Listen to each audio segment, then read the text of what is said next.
Welcome to the latest episode of Absa Insights. And this week we've got the head of agribusiness within Absa Corporate and Investment Bank.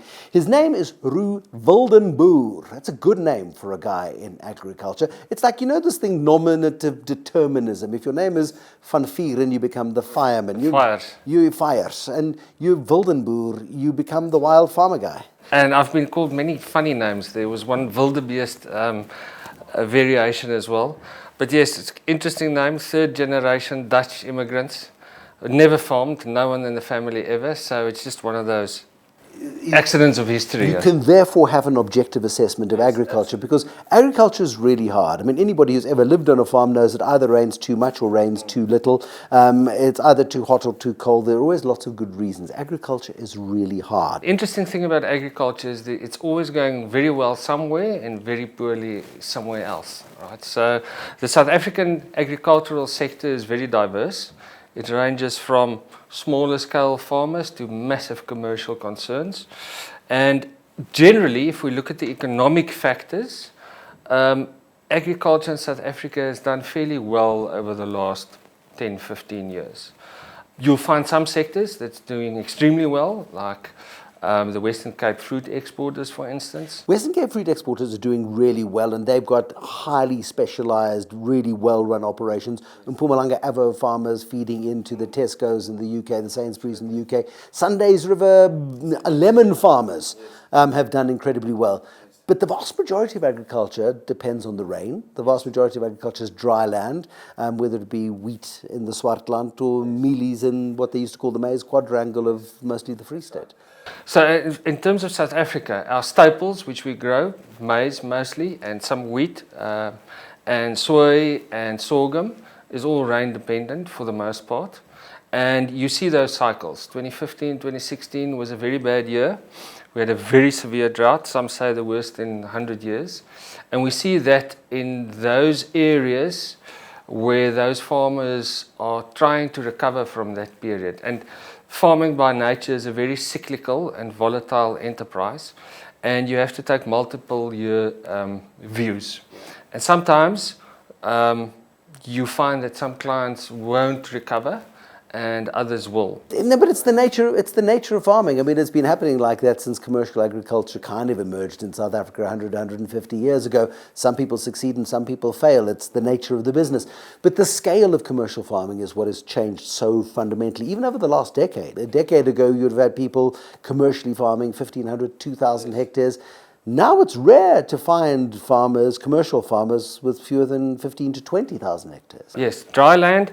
I think if you look at areas like Northwest and Eastern Free State, 4,000 hectares maize, for instance, is still a viable concern.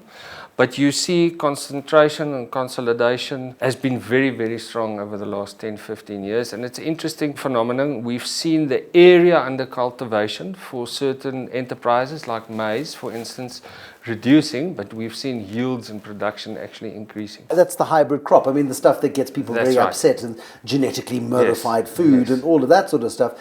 But that has enabled crops to be more weather resistant, pest resistant, and cycle resistant. Absolutely. We wouldn't be able to feed our population if it wasn't for GM modified crops. And there's a big misconception about GM crops.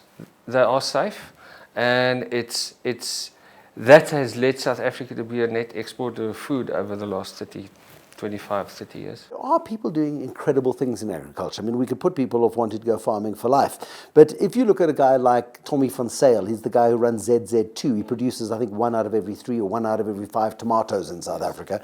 Employs something like 8,000 or 9,000 people, massively involved in land reform and assisting new and emerging farmers. There really is an interesting model there for the future of farming in this country and possibly the continent. Yes. ZZ2 is a big client of Absa. They're a client of our business banking sector, but I know them fairly well. And their philosophy is one of an ecosystem. So they consider their environment as part of their productive ecosystem, employees, off-takers, the markets, and also suppliers.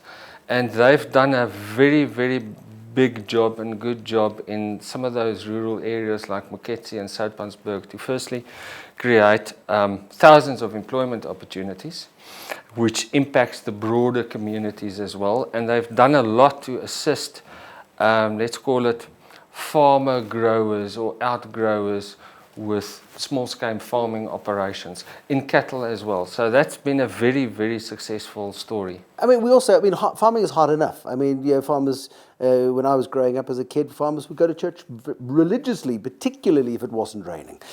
You would see them going even more religiously. But we get caught up in things as bizarre as global trade wars. If the Americans and the Chinese are arguing about tariffs of trade between themselves, a mealie farmer in Bothaville is affected. Yes. It's insane just how the world is connected. Absolutely. And how it all matters. And it does matter to us as an exporting nation, and also as it does to our neighbours to the north of us. Yeah.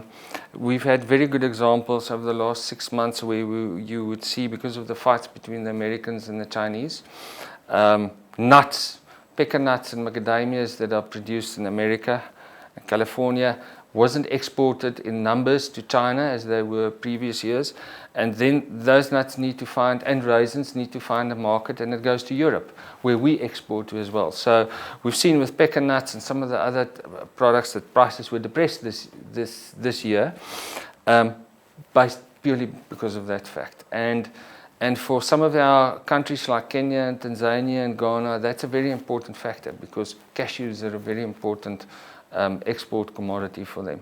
So you need to be aware of what's happening in the international trade world, because it will affect you at one stage or another. If the rand depreciates with 20%, which has happened, yeah. All right, in many instances over the last 3-4 years, you see the maize price increase almost overnight, because we are linked to the international commodity prices. It's a tough environment. Roux, thank you very much indeed. Roux Wildenboer is in charge of Absa Corporate and Investment Bank's agriculture business. A tough environment. The rhetoric doesn't help. Trade wars don't help. Climate change doesn't help. Farming is a tough sector to be in. It really is. And thank goodness for farmers, because they provide the food you eat every day.